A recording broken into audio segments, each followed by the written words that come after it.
Hey there, my name is Clay Andrews with lovingboldly.com, and I'm the world's leading breakup expert for high achieving women. And in this video, I'm going to be telling you a little bit of advice and a little bit of tips on how you can kind of move on from your breakup and kind of feel a little bit better, get over your ex and stuff like that. So the first thing I want you to know is I know where you're at right now. You're probably feeling pretty lousy, pretty down in the dumps, pretty cruddy actually. Maybe you're still getting that like kind of queasy feeling in your stomach, like you've just been punched in the stomach or whatever. I definitely know what that's like. That's actually kind of what led me on this path to study relationships and help people with their own relationships and breakups and such, was my own personal breakup. It happened back in 2006, and a girl that I had been seeing for several years, since I was in high school, for 7 years really.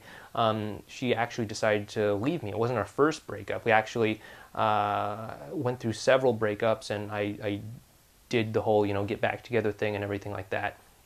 But in the end, I decided not to try to get back together with her again. And this last time that she broke up with me. And the reason is because I just realized that we just fundamentally wanted different things in life. I wanted to take my life in a very different direction than what she wanted and what would have made her happy. So, that's why I decided to like really lean into that edge, deal with the breakup, deal with the painful emotions, do a lot of the uncomfortable things that at the time I didn't really believe that I could do or that I knew how to do, in terms of like dating other people and learning how to meet people out in the real world. Because again, I met my ex-girlfriend in high school. I didn't know how to like meet people out in the real world, whether that was like at a bar or a club or anywhere else. Like I just didn't know how to do it. I didn't know how to attract people. I didn't know all the other stuff, not to mention the good relationship habits and stuff like that I now teach our clients and stuff like that around the world. And it was really hard. Like I still remember what it was like getting off of the phone with her for the last time. There were like tears streaming down my face. I couldn't believe that I was going through yet another breakup. I tried so hard to do it right. I kind of knew it was coming though, because again, we just wanted different things. I just didn't think it had gotten to that place really. And so the next couple of weeks were really tough. They were actually really, really hard for me. I spent a lot of time crying, actually. It maybe isn't the most manly thing in the world to say, but I did spend a lot of time crying. Actually, I had to get up from my desk a couple times throughout the day at work, really, and like go hide in the men's room and just cry in a stall, just because I didn't want to, have all my coworkers be like, "Oh, what's wrong?" or whatever, right? And so I actually did that, and it's, again, not the most manly thing in the world out there, but it's absolutely true. And I know it may not seem this way. I know that this breakup might be really hard for you. It may be like a really crushing and devastating thing for you, but it really doesn't have to be that way. Sure, I know you're in a lot of pain right now. I know that things hurt a lot right now, but I want you to know that you absolutely can turn this experience into one of the most positive things in your life. I can tell you that from my own personal experience. If it wasn't for the breakup that I had with my ex, I would never have learned how to date and meet new people. I would have never have met the woman who became my wife. I would have never worked on my own confidence, my own self-esteem, all of the wonderful skills that I have now and stuff like that. I would have never learned how to actually have a successful relationship. And in a lot of ways, I really do see that breakup between me and my ex as a major positive turning point in my life. It's like I was a completely different person back then than I am today, and I really am grateful for that experience, and I know that you can do that too. So let me cover a few actionable things that you can do to start moving yourself forward and to start really working on getting your life back together again, okay? So the very first thing that you can do is to really, deal with the emotions from the breakup. Oftentimes a lot of people will just kind of like sweep them aside. they'll, do things like distract themselves because, time heals all wounds, right? But that's not necessarily so. Time does not necessarily heal all wounds. I've known people in the past who have, been hung up on their ex, going through the whole breakup cycle of pain for like a year or longer. And it's not just a matter of like holding your breath and like waiting it out or anything like that. You can actually still feel that pain from the breakup for years afterwards. Even if you like become like a really bitter and resentful person, one of those like divorcees out there that's like, I still miss my ex-husband, but my aim is getting better. Like one of those like really bitter people. Like, I don't want you to become that. I don't want you to be like one of those bitter old women. I want you to be able to, let go, relax, smile, be carefree, actually love the men in your life, not secretly hold a grudge against them or see them as like an enemy or anything like that. So definitely I want you to really focus on working out these emotions from your breakup. And, you might want to work on things, it really depends on how this breakup is hitting you and what kind of emotions you're going through, but you might want to work on things like, meditation, or really like even just like really letting yourself cry if you need to cry, really working things out. Like for me, what really helped me during my breakup was picking up a skill like art. I actually did painting and stuff like that. I took some classes on painting, and it actually helped me work through a lot of my emotions from the breakup. I made a lot of really kind of dark paintings during that time, but it was very therapeutic for me and really helped me kind of let go of that pain. The next thing that you're going to want to do is once you're done with really grieving that loss, really working those emotions out, is to work a little bit more on learning how to attract the right kind of man into your life. Maybe things didn't work out between you and your ex. That's totally fine. And maybe it was because the two of you just weren't right for each other, or there were like value differences or something. But just learn what it is that you really want in a man, and learn where you can possibly find that man. And also ask yourself, what is it that that man wants in a woman? Obviously men want women that are nice to look at, but men also want to be in relationships with women who have a little bit more to offer than just their bodies, right? Men want to be in relationships and married to women who have other qualities too, and it may be different depending on what kind of man you want. Maybe you just want one of the guys. Maybe you want a high achiever. Maybe you want like a sort of romantic artist type person. There could be all kinds of different guys out there, but really get clear on what it is you want, and also kind of ask yourself, kind of put yourself in his shoes and be like, what is it that he wants in a woman? Now, obviously, of course, men are attracted to how you look, but really do not neglect kind of the quality of your character as well, too, because that's what's going to get a man to stay. That's what's going to get him to commit in the long term.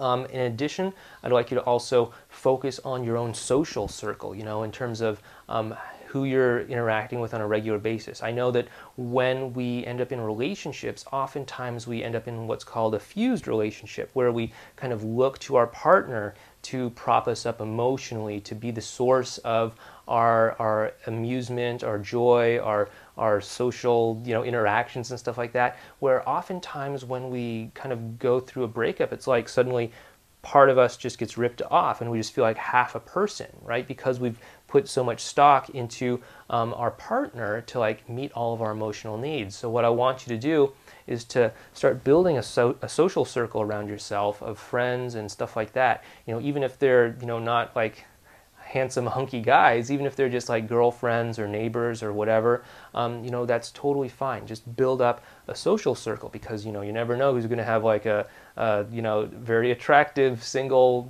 brother or something like that, right? You can possibly get introduced that way. So definitely get yourself a social circle. It's going to help you meet more people when you feel ready. It's also going to help you, kind of get out of the house and interact with other people, because, when you do go through that breakup, you might kind of be feeling down. You may not want to put yourself out there as much, but, if you have friends who are going to reach out to you, who are going to ask you to do things on the weekends and stuff like that, it's going to help you get a little bit more social momentum in your life, so that you're not just kind of, stewing in negative feelings for too long, okay? The third thing I'd like you to do is to focus on building better relationship skills. Now, I teach these to some of our clients who are going through breakups, and some of them want to get back together with their exes, some of them don't. But what is really important is that you work on advanced relational skills so that you can really bring yourself to other people in your life, whether that is the next person you're seeing, your friends, your coworkers, your relationships, even your future husband, so you can bring yourself better to those people so that you can connect and bond and have a deeper emotional connection that way with them, right? Because the better you are at communicating, the better you are at empathizing, the better you are at all of these relationship skills, the better you're going to be in the long run, in terms of every relationship in your life. Of course, I'd like for you to find a great relationship romantically to be in, but obviously these skills will help you in every area of your life too. The fourth thing I'd like you to do is also build a better life for yourself. So we've already talked about getting your emotions under control and the social circle and stuff like that. But beyond that, like what else is there in your life that you want to work on? What is it you want to do with your life? Do you want to move your career forward? Do you want to, work on your health and fitness? Do you want to, do other things like travel and see the world or pick up hobbies or anything like that? Now is the time to really apply yourself to those areas of your life. Really work on going after what it is that you want in your life. And you're going to be, doing this not necessarily just to heal from the breakup, but to really give yourself a life that you can feel confident and happy about in the long run.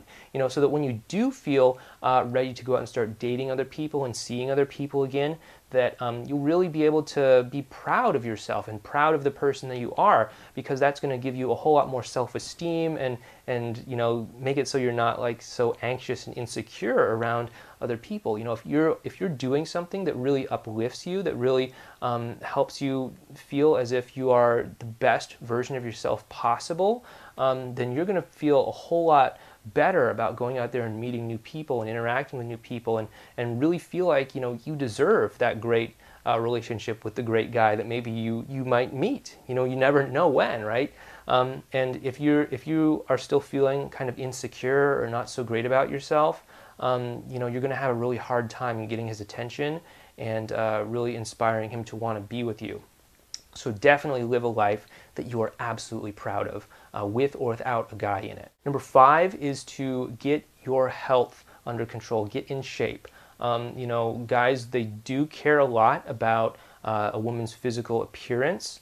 So maybe that isn't necessarily fair, but it is true. Guys do care about your physical appearance. And I'm not saying you have to go and become like a supermodel or anything like that. All you have to do is really just do the best with what you have in terms of your own physical fitness and your body and stuff like that. Some of us are, just naturally thinner than others, and that's perfectly fine. And if you're not a person who's naturally thin, then that's absolutely okay. As long as you are taking care of your body, nourishing it, giving it appropriate amounts of exercise and stuff, that is absolutely fine. Because your body is kind of a reflection of how you take care of yourself. And as long as you're taking care of yourself, then it's going to come through in your body, right? If you're just kind of letting yourself go, not taking care of yourself, eating unhealthy foods and stuff, it's going to show in your body, and men are going to be able to see that, and they'll be like, oh, what does that say about her? What does that say about how she values herself? What does that say about how she cares about herself? And again, you don't have to go for the supermodel physique, supermodel skinny or anything like that. As long as you are honoring your body, taking care of it, feeding it nutritious food, giving it appropriate amounts of exercise, you're going to get in better shape, and that is going to be very attractive for men, both in terms of your physical shape and all that, but also in terms of how that projects and how you value yourself and how you are willing to really take care of yourself. And the last thing is that I'd really like you to, just kind of get your own emotional world under control. Yeah, we talked about getting over the pain and agony of the breakup, and yeah, that is definitely something that's important to do. But beyond that, get other emotional areas of your life under control too. Maybe that's just like a general sense of neediness, or maybe you want a man to complete you. Again, we already kind of touched on that whole fused relationship thing and why that's not good. But if you still feel that urge, like I need a man to complete me or something like that, then that's definitely the time to start working on that. Or maybe jealousy or anger issues, that maybe that contributed to why the two of you broke up. Now is the time to get that stuff handled so that it doesn't sabotage your next relationship, so it doesn't pull you apart in your next relationship, okay? Now is the time to work on your emotional self. Really work on letting go of those bad habits that led up to the breakup. Maybe they were small little things, maybe they were big things, I don't know. If you need to handle like really big things, like maybe you had a really traumatic childhood for one reason or other, then maybe now is the time to talk to a therapist or a psychologist or a coach of some sort to really work those sorts of things out. But you definitely want to get your emotional well-being under control so that you're not needy, you're not desperate, you're not looking to a man to complete you or to basically do anything that a man really realistically can't do, like manage your emotional world for you or anything like that. Now is absolutely the time to do that because again, you want to really bring the best of yourself to your future relationships, to the future people that you might be meeting, dating, getting married to, having children with, etc., right? You can absolutely do this. I know it is a very tough road, but if you just do those things that we talked about, you will start to feel better. You'll start to get on the road towards recovery from the breakup. And when the time is right, you'll feel the urge to open up and start putting yourself out there and dating. But again, I want to make sure that you absolutely heal from the breakup first before just kind of jumping right into a rebound relationship, because that's not a very healthy way to deal with your emotions or anything like that. That's not a healthy way to really start a new relationship, is just by like getting together with somebody and then immediately kind of like burying all this baggage and stuff into that relationship behind repressed emotions and stuff like that. Don't do that. But again, I'm here to help you. We're here to help you out. And look forward to hearing more from us. And if you're seeing this on YouTube, head over to lovingboldly.com and sign up for more help. If you're already on lovingboldly.com, then welcome. And I hope you enjoy the website, and we look forward to talking to you again soon and helping you through this difficult time in your life.